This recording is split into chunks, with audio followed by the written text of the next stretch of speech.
There is a particular kind of emptiness that doesn't feel like sadness. It doesn't come with tears. It doesn't come with despair. It comes quietly. A strange stillness where desire fades, where old motivations no longer pull you forward, where the things that once defined you feel distant. Most people are told this feeling is depression, that something is wrong, that they need to fix it, medicate it, distract themselves from it as quickly as possible. But Carl Jung warned about this exact moment. He observed that there are phases of life where the psyche withdraws its energy on purpose, not as punishment, not as illness, but as preparation. This emptiness is not the absence of meaning. It is the suspension of the old one. You may notice that nothing excites you the way it used to. You're not deeply unhappy, but you're no longer entertained by shallow comforts. You're not broken, you're paused. And that pause can feel terrifying, when you don't know what it's for. Jung understood that when the unconscious begins reorganizing itself, it often creates a hollow space first. A silence. A gap between who you were and who you are becoming. The modern world calls this a problem. Jung called it a threshold. If you've been feeling disconnected without feeling depressed, if the world feels strangely quiet rather than painful, if your inner life feels empty, but not hopeless, this video is for you. Because that emptiness may not be pulling you downward. It may be holding you still. So something deeper can finally emerge. There is a moment in life when effort no longer produces reward. You do the same things. You follow the same routines. You chase what once motivated you. And nothing responds. This is usually the point where people panic. They assume something is wrong with them. They search for labels. They try to push harder, stimulate more, distract themselves faster. But this reaction misunderstands what is actually happening beneath the surface. Jung observed that the psyche does not operate on constant expansion. It moves in cycles. Periods of outward engagement are followed by inward withdrawal. When this withdrawal begins, the mind doesn't collapse, it redirects. Psychological energy, what Jung called libido, does not disappear. It changes direction. And when it turns inward, the outer world often feels dull, flat, emotionally empty. Not because life has lost meaning, but because the meaning you were using has expired. This is why the emptiness feels different from depression. Depression is heavy. It pulls downward. It collapses energy. This emptiness is quiet, neutral, suspended. You're not overwhelmed by pain. You're underwhelmed by everything else. You may still function well. You work. You socialize. You smile when required. But internally, something has gone offline. The ambitions that once fueled you no longer speak your language. The roles you played effortlessly now feel hollow. The identity that organized your life feels thin. Jung recognized this as a crucial psychological signal. The unconscious withdraws energy from structures that can no longer support growth. And it does this before providing a replacement. That gap is what you feel as emptiness. It is not a void meant to destroy you. It is a clearing. But the ego, the part of us that depends on continuity, experiences this as threat.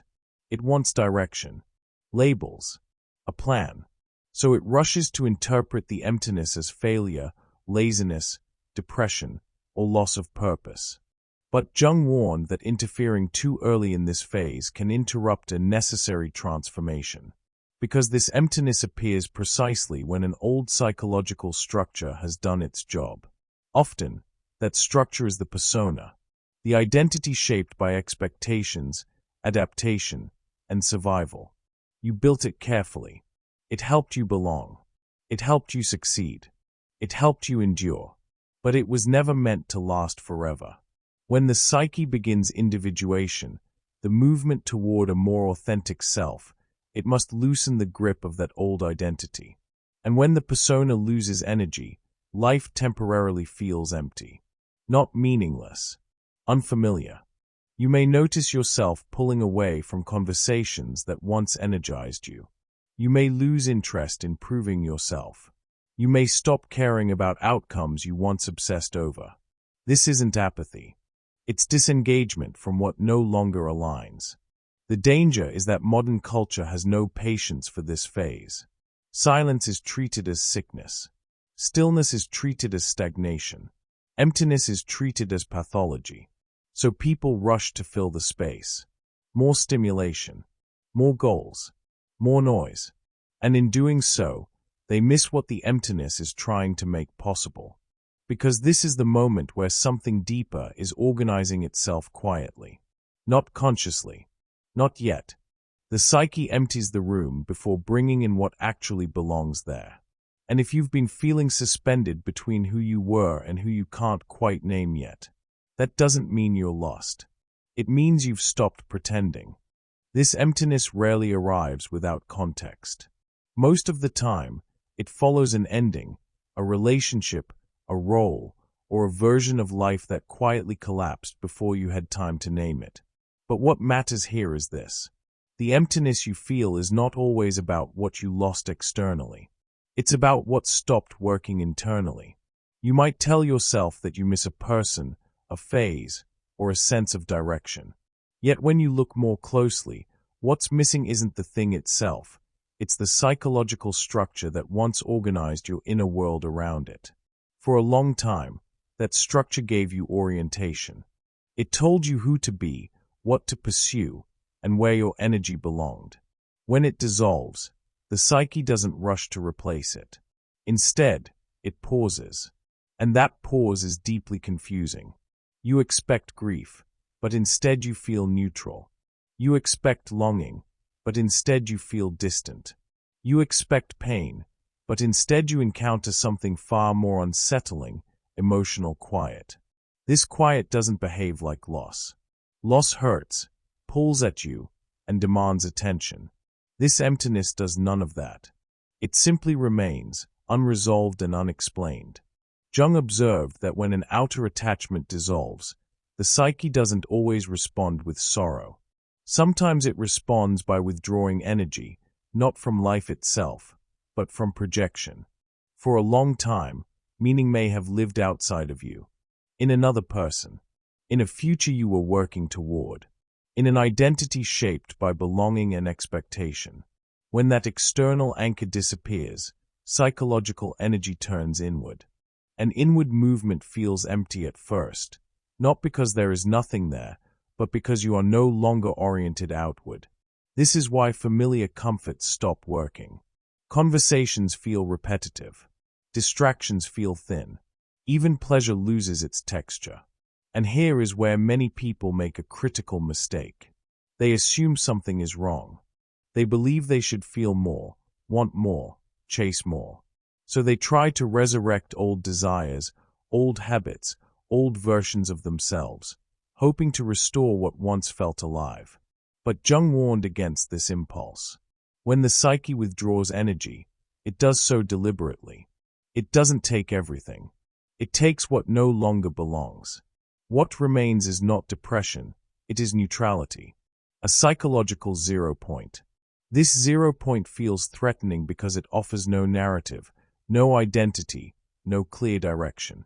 Yet it is the only place where something new can form without simply repeating the old pattern.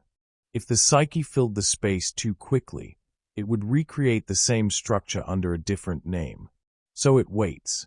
And waiting feels unbearable to the ego, especially when your sense of worth has been tied to momentum, productivity, or emotional intensity. You may find yourself asking why nothing excites you, why you no longer care the way you used to, or why everything feels suspended. But these questions come from a part of you that fears stillness.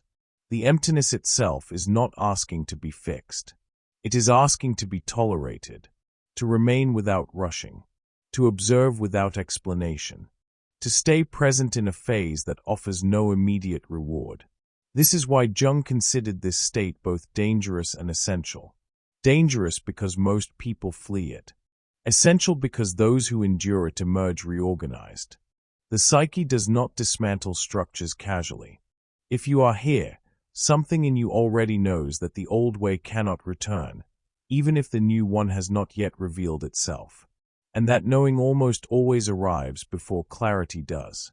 So if you feel suspended between endings and beginnings, if your inner world feels quiet rather than heavy, if nothing calls you forward yet, but nothing pulls you back either, you are not stuck. You are between forms.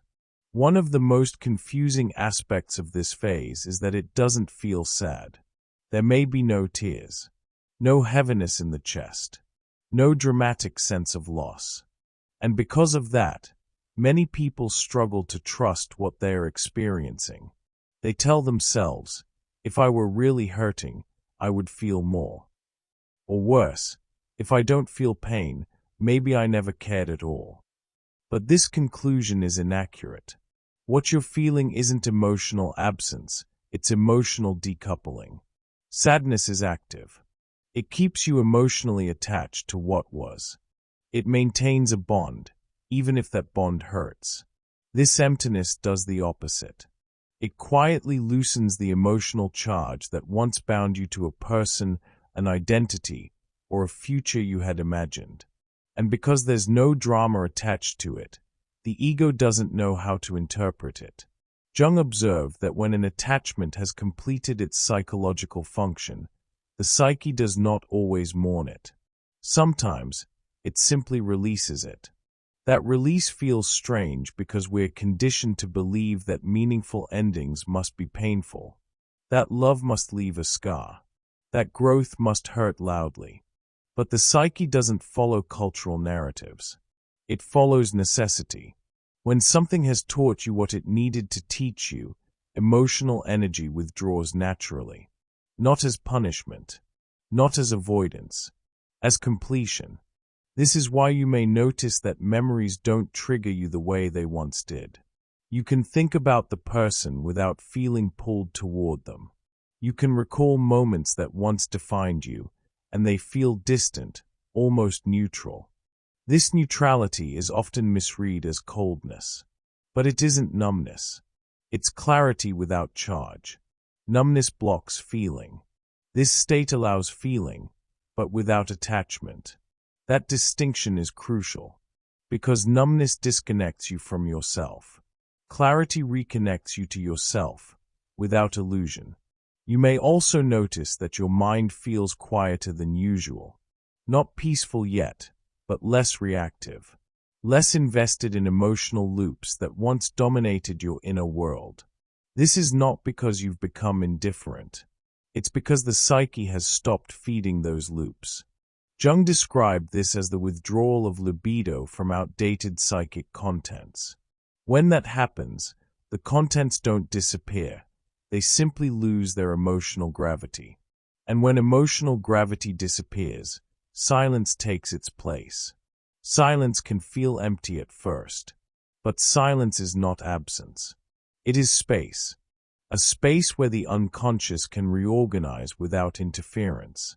This is also why people in this phase often feel misunderstood.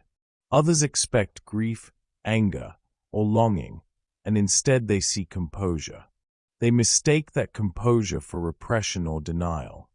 But what they are witnessing is integration in progress. The psyche has already moved on, even if the conscious mind hasn't caught up yet. This creates a strange inner mismatch. Your thoughts may still circle the past, while your emotions no longer respond to it. Your memories remain, but they don't hook into you the way they once did. And that gap, between memory and emotion, is unsettling, because it signals something irreversible. You can't force yourself to feel what has already released you. And the ego resists this realization, because release feels like loss of control. But this state is not emotional shutdown. It is emotional completion. And completion always precedes reorientation. Before the psyche can invest in something new, it must become emotionally unbound from what no longer serves it. That unbinding doesn't announce itself with sadness. It announces itself with stillness. At some point, the mind decides this state cannot be trusted. It begins to interfere. It tries to feel again, to want again. to care again, the way it used to. This is where the emptiness starts to linger longer than necessary. From the psyche's point of view, nothing is broken. But from the ego's point of view, stillness feels like danger. So the ego searches for shortcuts. It replays memories. It revisits old conversations. It wonders whether something meaningful was lost rather than completed. You might catch yourself trying to revive emotion, scrolling through photos, rereading messages, or mentally returning to moments that once carried intensity. But this effort creates friction, because emotion cannot be forced back into a structure the psyche has already emptied. Carl Jung warned that when consciousness resists the unconscious movement, suffering increases, not because the movement is wrong, but because it is being interrupted. The psyche has its own timing, and when the mind tries to accelerate clarity, it actually delays it. This is why some people remain stuck in this emptiness for months or even years. Not because they are incapable of moving forward, but because they refuse to stop looking backward. They confuse familiarity with meaning. The old identity, even if painful, felt known. The new orientation has not yet taken shape, so the ego clings to what it understands. But clinging does not restore vitality. It drains it. Jung observed that this phase requires a specific psychological posture, non-interference. Not avoidance, not denial, but restraint. The psyche needs space to reorganize itself beneath awareness. When you try to fix the emptiness too early, you force the mind back into outdated frameworks. You may notice this as forcing goals that no longer energize you, seeking stimulation that leaves you more hollow afterward, over-intellectualizing what you should feel. All of these are attempts to escape uncertainty. But uncertainty is the container where individuation unfolds. This is the part no one tells you. The emptiness is not a problem to solve. It is a transition to survive. If you allow it, without dramatizing it, without trying to fill it, something subtle begins to happen. Your attention shifts. You stop scanning the past for meaning. You stop chasing emotional intensity. You become more observant, not outwardly, inwardly. And in that observation, new signals start to appear. Not excitement yet, not passion yet, but orientation, small preferences, clearer boundaries, reduced tolerance for what once drained you. The psyche does not announce its next direction loudly. It whispers first. And if the mind is too busy demanding answers, it will miss those whispers entirely. This is why the emptiness feels like nothing, but behaves like preparation. What comes after the emptiness is not what most people expect. There isn't a sudden surge of motivation. There isn't a dramatic revelation. There isn't a clear answer waiting to be discovered. What emerges first is something quieter and far more stabilizing. Discernment. You begin to notice not what you want, but what no longer has access to you. Situations that once pulled you into emotional loops now fail to activate you.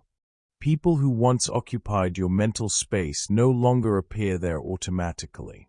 Old dynamics don't hook into you the way they used to. And this shift happens without effort. That's how you know it's real. Because forced detachment feels tense. This feels neutral. You don't miss them, not because they didn't matter, but because the psychological bond has already completed its function. Missing someone requires emotional charge. It requires unfinished business, unresolved projection, or unmet expectation. When the psyche has finished integrating an experience, that charge dissolves. And when the charge dissolves, absence doesn't ache. It simply exists. This is deeply unsettling for people who equate attachment with meaning. We are taught that if something mattered, it should continue to hurt. That depth must leave a scar. That love must echo. But Jung understood that not all meaningful experiences remain emotionally active. Some experiences shape you so thoroughly that they no longer need to stay present. They've already been metabolized. What replaces the emptiness is not excitement. It's self-reference. You begin to orient from inside yourself rather than toward something external. You make decisions without rehearsing how they will be received. You stop explaining yourself internally. You feel less pressure to justify your boundaries, your preferences, or your silence. Not because you've become indifferent, but because your center of gravity has moved. The psyche is no longer organized around reaction.